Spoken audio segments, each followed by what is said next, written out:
आज हम जीएसटी के बारे में कुछ जानकारी देना चाहेंगे, जिसके बारे में देखो जीएसटी के बारे में पढ़ते हैं। जीएसटी जिसकी फुल फॉर्म है goods and service tax 2017 act लगता है इस पे। जीएसटी का सबसे पहले जो प्रादुर्भाव हुआ था वो फ्रांस के अंदर हुआ था 1954 ईस्वी के अंतर्गत। भारत के अंदर जो जीएसटी का लागू होने की स्थापना है वो डेट है 1 जुलाई 2017। 7 जुलाई को पूरे जम्मू कश्मीर में भी लागू कर दिया। उसके बाद से पूरे इंडिया के अंतर्गत ये जीएसटी भारत में लागू है। जीएसटी की कुछ मुख्य विशेषताएं हैं जो आपके सामने मैं डिस्कस करना चाहूँगा। जीएसटी जीएसटी का पहला पॉइंट निकल के आता है आपके सामने कि जीएसटी जो है आपूर्ति कर योग्य घटना होनी है, यानी कि सप्लाई टैक्सेबल इवेंट होनी जरूरी है। यानी कि जहाँ पर माल की पूर्ति होगी वहाँ पे जीएसटी का कर निर्धारण होगा।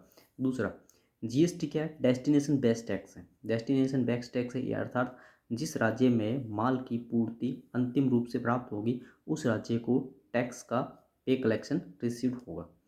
थर्ड, ड्यूल कंसेप्ट से, यानी कि ड्यूल कंसेप्ट का मतलब दोहरे कर प्रभाव से बचा जा सकता है।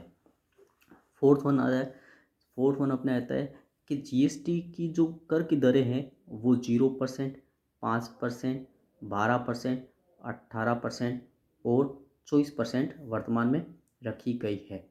और छोटे व्यापारियों के लिए नेक्स्ट पॉइंट है, छोटे व्यापारियों के लिए कर मुक्ति की सीमा, जो कि एक अनिवार्य रजिस्ट्रेशन कराने की ज़रूरत नहीं होती है, और जो बड़े डीलर होते हैं उनको रजिस्ट्रेशन कराना ज़रूरी होता है और उसके लिए अपने को मैक्सिमम लिमिट वगैरह देखने की भी ज़रूरत पड़ती है।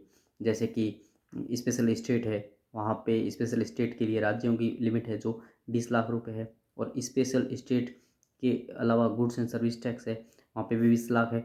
लेकिन जो रेस्ट राज्य है भारत के वहाँ पे 40 लाख की लिमिट एप्लीकेबल होती है। और विशेष राज्यों के अलावा जो जो छोटे व्यापारी के अलावा कुछ छोटे व्यापारी ऐसे होते हैं जिनके टर्नओवर 75 लाख से कम है, उनको कंपोजिशन ले सकते हैं। और जिनके टर्नओवर 1 करोड़ 50 लाख से ज़्यादा हो तो वो एक सामान्य डीलर कहलाएंगे। और जीएसटी के अंदर कैस्केडिंग इफेक्ट, यानी कि कर पर कर का प्रभाव, इनसे अपने को बचा जा सकता है। ये जीएसटी की मेन कुछ विशेषताएं रहेगी। पसंद आए तो लाइक और शेयर करना ना भूलें ज़रूर। Okay, thank you.